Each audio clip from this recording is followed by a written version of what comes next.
So here's the thing. Conventions. They happen all the time, apparently.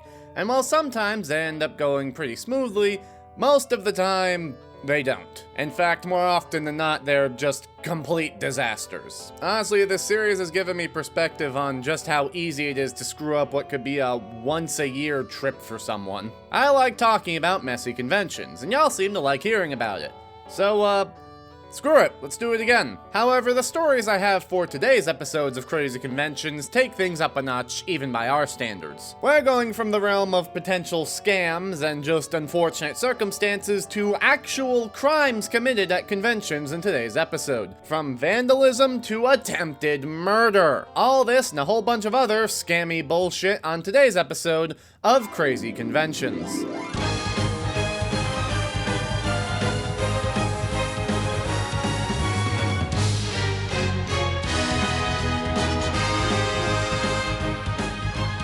True crime podcasts are a dime a dozen these days. The premise is pretty simple. You get a couple people in a room together and you talk about crime. Jaywalking! It's a pretty well-established formula. You draw people in with the sensationalism, and you keep them with the personality of the hosts. There are even entire networks of true crime podcasts that all exist within the same company and ecosystem, in a bit of a Channel Awesome sort of way. One such company being the Obsessed Network, home of the series Obsessed. Take a wild guess what sort of crimes they cover. That's right, drug cartels. Obsessed, later renamed to I Think Not, was originally hosted by Patrick Hines and Ellen Marsh, and was incredibly popular for its time. And in 2022, Obsessed, the company, not the show, decided to hold a convention for all of its shows under one roof. And it went pretty smoothly, so they decided to do it again in 2023, where everything went to shit. For one thing, the convention was organized by Mischief Management, who, as you may recall, were the people that organized Barbie Dreamfest. More importantly, the timing could not have been worse, as this convention happened right as the company was in the middle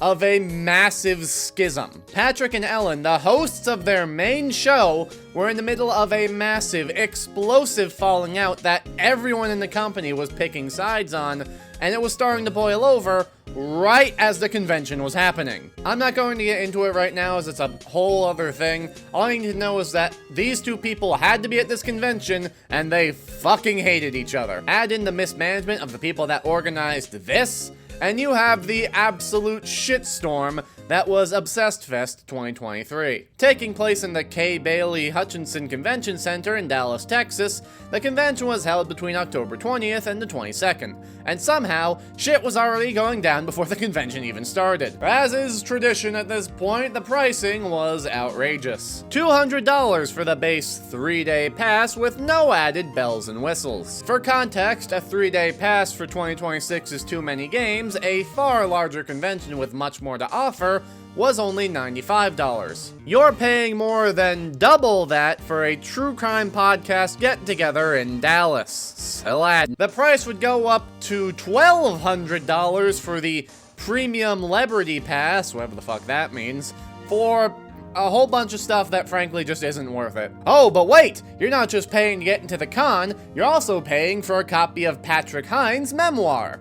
You cannot turn this down. It doesn't matter what level of ticket you purchased, if you attended this convention, you got Patrick Hines' memoir, whether you wanted it or not. First, let's tackle some general issues before we get into the real shit. As should be expected from Mischief, the con was a mess and poorly organized. For example, in order to curtail long lines at meet and greets, Mischief set up a system where you could schedule meet and greet ahead of time, for an added fee, of course. However, Mischief massively underestimated how many people would want to take part in these meet and greets, and slots filled up almost instantly, meaning that if you paid the fee that allowed you to schedule, and you weren't fast enough, you just flushed that money down the toilet. Sucks to suck. And of course, Mischief's response was tough shit. The con also had almost no security staff, which is not ideal when you have a gang war on your hands. But like a West Side Story dancing gang war. Alright, let's get into this shit. As I said, the Obsessed Network was in the middle of a massive schism between Patrick Hines and Ellen Marsh, with basically everyone in the company being forced to pick sides. This led to an obvious sense of animosity at the con where everyone was forced to be together, or at least they were supposed to be. Both sides pretty much just avoided each other throughout the convention, which led to some pretty awkward moments because, well, let's say you have the Jay and Jack podcast meet and greet, but Jay is on the other side of the convention because Jack sided with Patrick. Both sides were also actively shitting on each other at the con, which led to a rising sense of tension throughout the whole event. On Friday night, there was an event where Patrick would read a chapter from his memoir, exclusive for the people that bought the $1,200 Premium Liberty Pass. Of the 75 people that did that, only 8 showed up, probably because the rest of them sided with Ellen. But speaking of Ellen, Saturday morning is when shit got turned up to 11. Ellen got into an elevator with another podcaster, Tara Newell. Ellen did not know Tara, but Tara knew Ellen, who proceeded to almost immediately just start screaming at her about how all of this drama has made her life so hard and how she's made her life hell for the past couple months, which must have been very confusing because, again, Ellen did not know who this person was. This was just a stranger as far as she's concerned. Tara's anger would continue to rise throughout the short elevator ride, culminating in a moment straight out of a comedy movie where Tara would scream, "Fuck you, bitch," to Ellen's face, just as the elevator doors opened to the crowded convention hall, before Tara just stormed right off. Ellen, who I need to stress at this point, still didn't know who Tara was and thought this was just some random stranger screaming at her for no reason, went to security to try and have her escorted, and she was told no, before the security guard just walked off. So Ellen, at that point, just said, fuck it, I'm not dealing with this shit anymore, and left the convention early. But because she didn't want to rob people who came just to see her, she had her producer, Harris, go into the convention and kind of tell people, hey, Ellen's gonna be in the hotel lobby for a little bit, so if you want to see her, go there. And then Harris got thrown out of the con too. But this isn't the end of the bullshit though. Shortly after the screaming match, or one-sided screaming match, 2 other podcasters, a friend of Ellen and a friend of Tara, named Joey Toronto and Collier Landry respectively, were just trying to talk about what happened and the whole thing was very cordial, only for Tara to suddenly barge in like the Kool-Aid Man and try and put a stop to it. Go away, no, go away, go away, go away. Please just go away, please leave us alone, please leave us alone.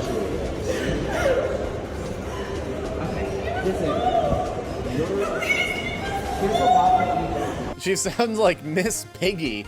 Leave us alone! Leave us alone! Bitch, you started this! Immediately after this interaction, Tara started having a panic attack, so Joey decided, alright, fuck this, I'm gonna leave. He left, and then her panic attack conveniently stopped. Needless to say, at this point, the con's fucked. Major talent was leaving, people just stopped going to events, and the whole thing just kinda petered out from there. After the con, a whole bunch of messy drama ensued with the Obsessed Network, but I'm not gonna get into that as that's not really the point of this video, we're just here to talk about the conventions. Plus, if I did want to get into it, it'd probably have to be its own video altogether. Let me know if you're interested in that, because I did consider it. But I will leave a link in the description to a Google Doc that breaks down everything, before, during, and after the con, if that sounds interesting to you. For now, we're going from this confrontation to another, far more dangerous confrontation that almost killed a TV actor.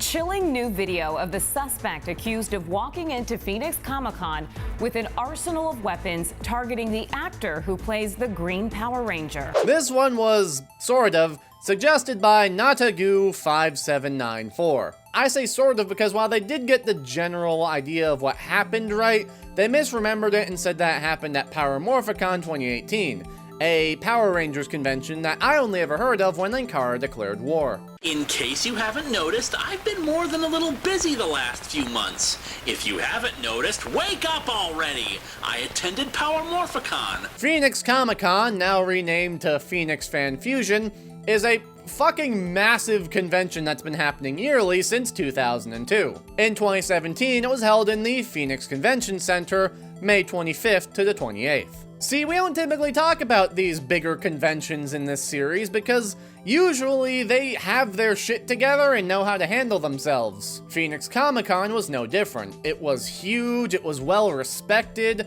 it's been going on for years, and it just kinda makes what happened next that much more fucking insane. One of the guests at this convention was Jason David Frank, known for being the Green Power Ranger in Power Rangers. It's important to note that Jason was very beloved by the fanbase, as he was known to be very upbeat and positive with his fans, which just makes what happened next all the more strange. This fat piece of shit is named Matthew Sterling, and he arrived at Phoenix Comic-Con with a single note on his calendar for the day: kill JDF at Comic-Con. But he had more than just his phone with him, as, while cosplaying as the Punisher, he arrived at the con with body armor, pepper spray, a combat knife, a 12-gauge shotgun, 2 .45 caliber handguns, a revolver, a stun gun, and a set of throwing stars with plenty of ammo for all of the guns he had. And he just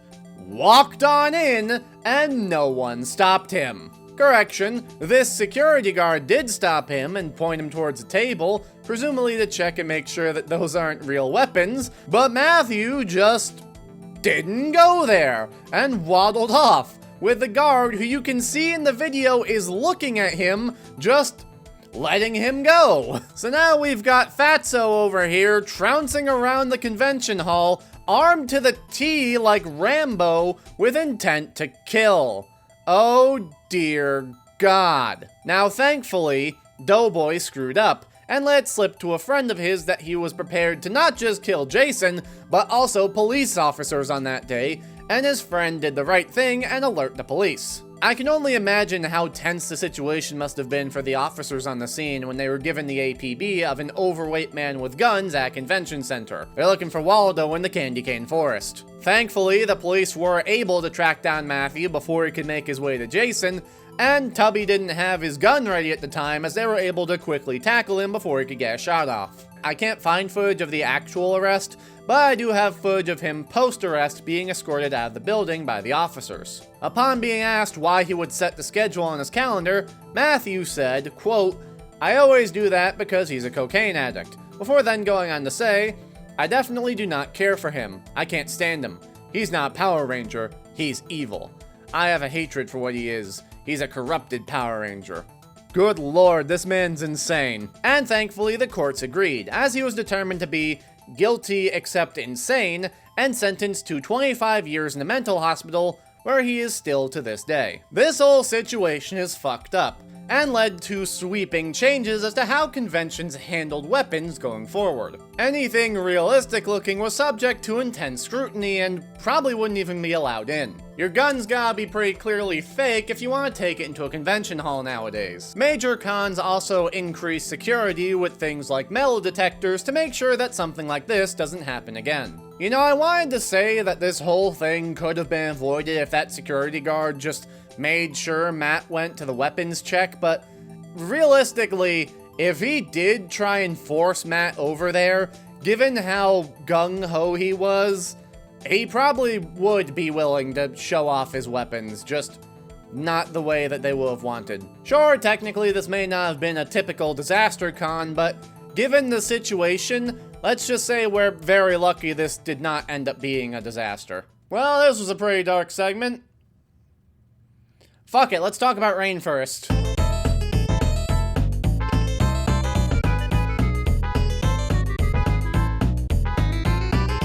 I usually try to avoid the popular disaster cons in this series. Things like DashCon and, well, Rainfurrest are just overplayed. But Rainfurrest is really funny, and a lot of people want to hear me talk about it, so fuck it, here we go. Rainfurrest was a yearly furry convention that got its start back in 2007, and had been happening yearly ever since. Oh god, you're talking about furries now? I hate furries. They're disgusting.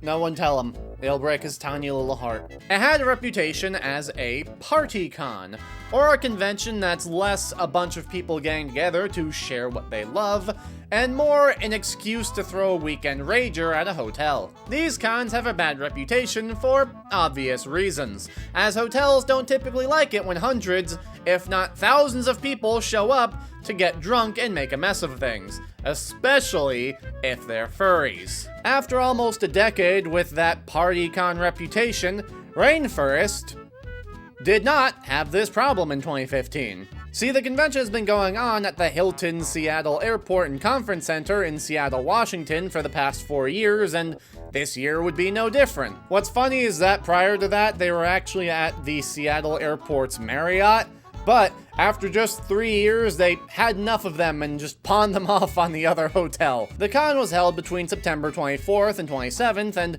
frankly, what makes this convention interesting, at least from my point of view, is how debatably the disaster wasn't even the convention's fault. Debatably. See, all of the crazy stuff that happened, that we're going to be talking about very soon, happened outside of the convention hall.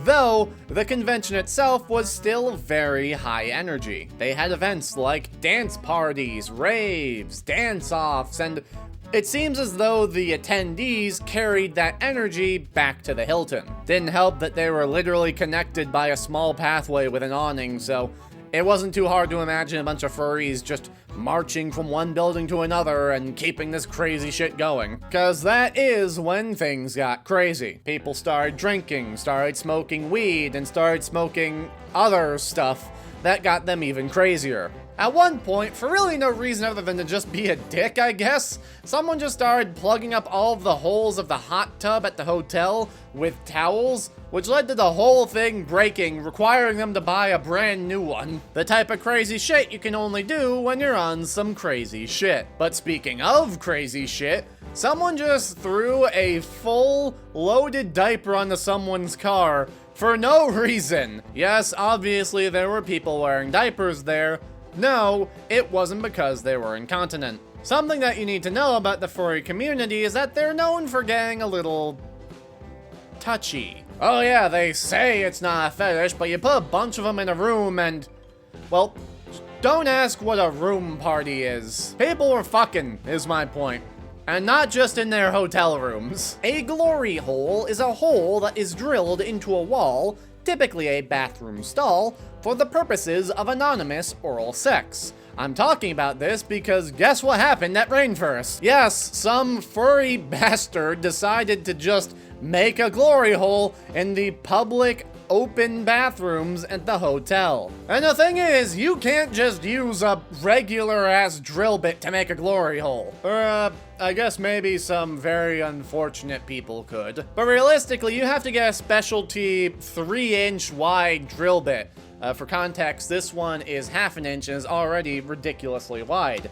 So, you don't typically see them just hanging around, and they're not exactly the cheapest thing out there. Which means that someone went to this convention with the sole intention of drilling this hole as their primary goal. I can only hope that they met someone who had a pina colada instead of a monster. Though, they probably would like the taste of both. Oh, that was a good one. My point in all of this is that this whole thing was just a massive weekend rager. And unfortunately, they pushed things too far. As I said, Rainfurrest had been happening at the Hilton at Seattle for the past 4 years, and I guess after the disaster that was 2015, they just had enough. They kicked them out, and unfortunately, or fortunately, depending on how you see things, rascal, Rainfurrest was unable to secure a venue for 2016. And from there, the whole convention just faded away. I mentioned it earlier, but I do think that there is an interesting debate here as for who is really responsible for this whole disaster. Technically speaking, the con really didn't do anything all that wrong. All of the chaos happened outside of the convention hall and therefore outside of the organizers' control. You can't expect the organizers to be policing people in their hotel rooms. But at the same time, the organizers had to know the reputation their con had. They themed it all around raves and dance parties and Clearly, we're trying to go for that party con vibe. So is it really any shock that the convention goers carried that energy over to a building that was literally connected to the convention hall? It's food for thought, that's for sure. Anyways, let's talk about too many games now.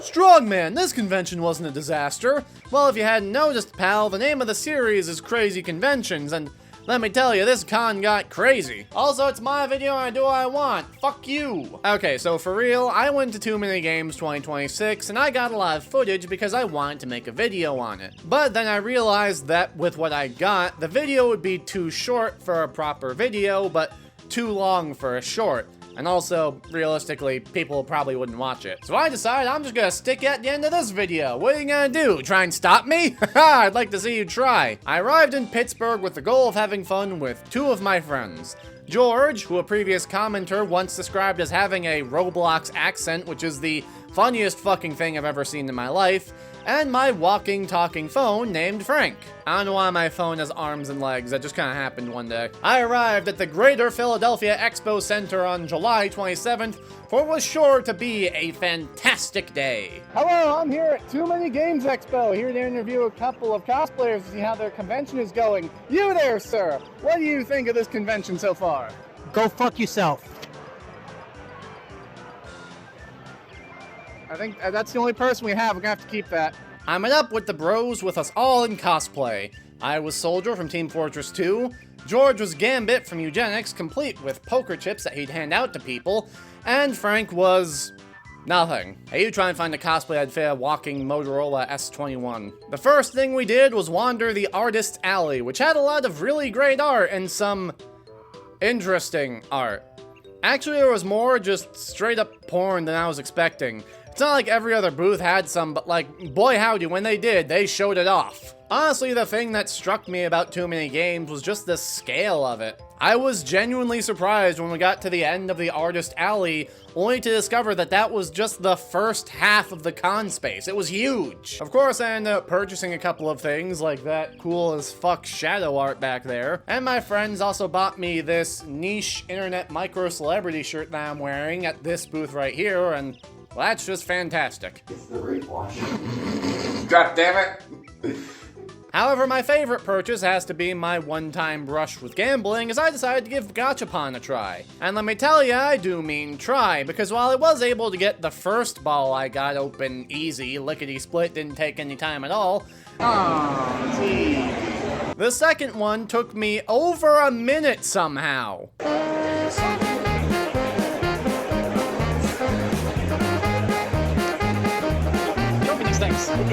I know it takes time to get hit by where it starts.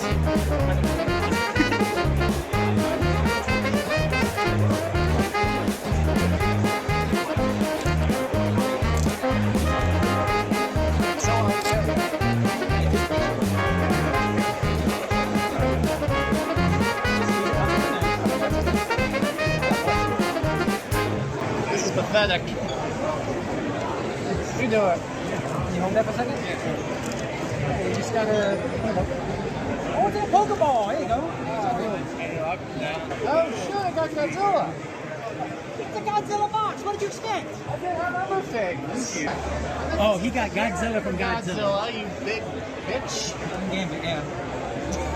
But hey, at least I did get this pretty cool Godzilla out of all of that. After that, we went to do one of the escape rooms, and I don't have too much footage of that because we were fucking acing it. In fact, we were winning so hard that the game literally had to cheat to slow us down a little. Despite us getting the password to the final lock correctly, it just wouldn't open for some reason, to the point that the attendant had to come in and like jostle it around a while, and even he couldn't get it open until eventually he just kinda popped it off and we were able to win. However, the highlight of the day, of course, was the cosplay wrestling. It was a 2-hour event that felt like half an hour, full of people in cosplay, in character, beating the shit out of each other. And it was great. Team Rocket got their shit kicked in by Grove Street, Kratos slammed Sweet Tooth into a garbage can, Isabelle body slammed Diddy Kong, and Waluigi won in a 4-man elimination match. It was ridiculous. That was my kind of ridiculous. I didn't record the whole thing for obvious reasons. I did want to just enjoy it,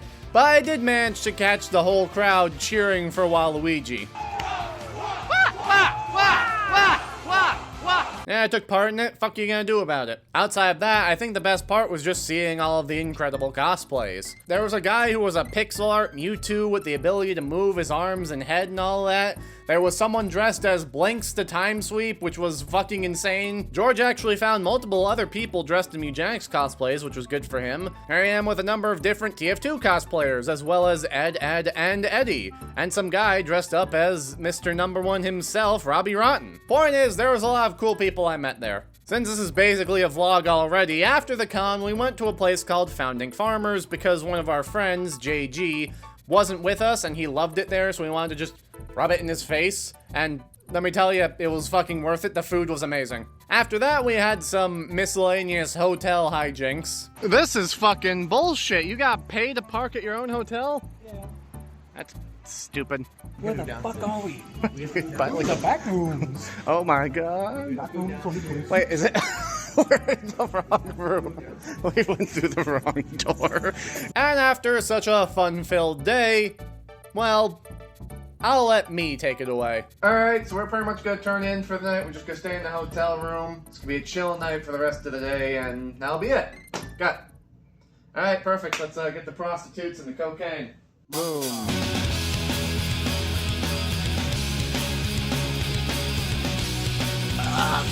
Fucking lemon lime. Fucking. Alright, we're ending the night with a drink. Cheers, George.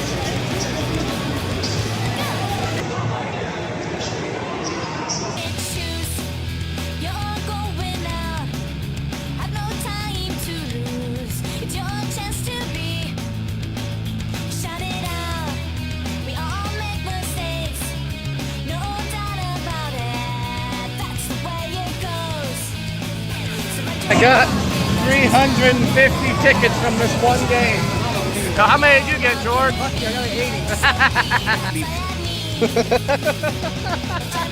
80. And after all of that, we decided to end the day in the only way that felt right.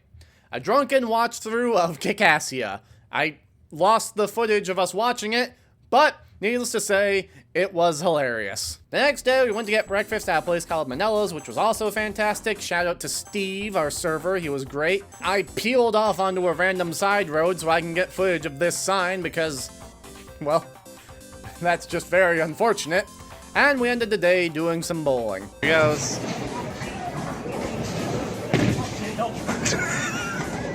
Are any of us good at this game?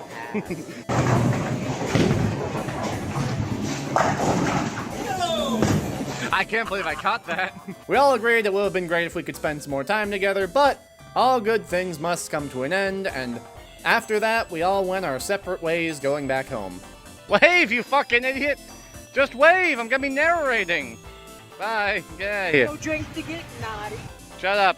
No, shit, I've slipped on the fucking grass.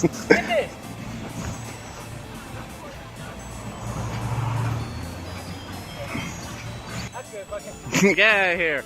Too Many Games was a fun time that really helped to give me some perspective for this video. Sure, technically I did go to one convention before this, which is what inspired that first video, but that was a small, dinky, hole-in-the-wall sort of thing. Still fun, and I'm definitely gonna go again next year, but it just wasn't the same as something as big as Too Many Games. It's really hard to put into words how much of a different beast it was, and how fun it was when people would excitedly point out that I was Soldier, when I would excitedly point out a different cosplay that I recognized. Everyone I met was great, and it was just a cool day of a bunch of people getting together just to enjoy some time together. And that's really what a convention is all about, just enjoying your time with other people, both friends and strangers. And while things can definitely get a little messy, as this series has demonstrated, it's important to remember why conventions are so popular in the first place, because at the end of the day, they're just fun. And that's really all that matters. I'm Sir Strongman, and that was the thing.